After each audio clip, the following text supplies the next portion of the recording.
next stretching sequence is going to be for the lower body. We're going to stretch the quadriceps, we're going to stretch the calf, and then we're going to get those deep hip muscles. Okay, this is going to require some balance because we're going to be standing on one leg, so you might want to locate yourself next to something that you can grab onto if you're not so confident in your balance. The first thing we're going to do is we're going to stretch the quadriceps. So what we're going to do is we're going to take opposite hand and grab the opposite foot.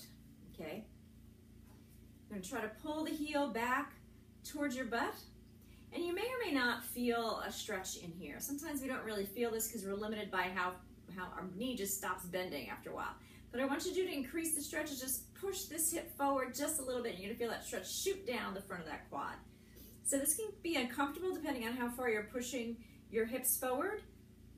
Okay, so just make sure this is something you can tolerate for about 10-15 seconds on one side, and then you're going to switch to the other side. I have much better balance on this foot, so I can do it without holding on. And once again, pushing that hip forward and really feeling this stretch right here. So 10-15 seconds. And then what we're going to do is, once again, brace ourselves up against the wall. We're going to plant the back heel, step forward just a little bit, and then you're going to lean forward, getting a nice stretch on the calf, making sure the heel is pointed, or the heel is staying on the floor, but that back toe points straight ahead. Sometimes if we have a tight muscles in the outer thigh, it'll kick that toe out to the side, but we really want to work on keeping it straight. Okay, and then we switch sides.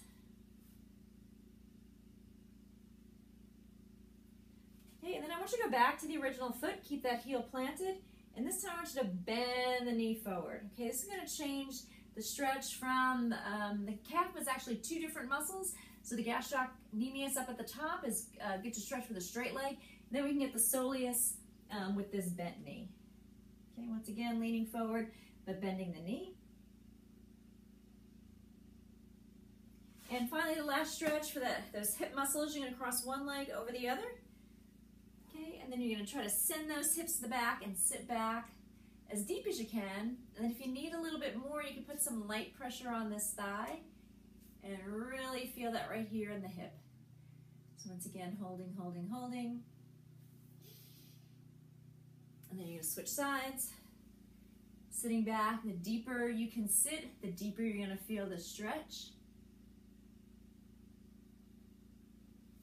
And relax. That's your lower body stretch.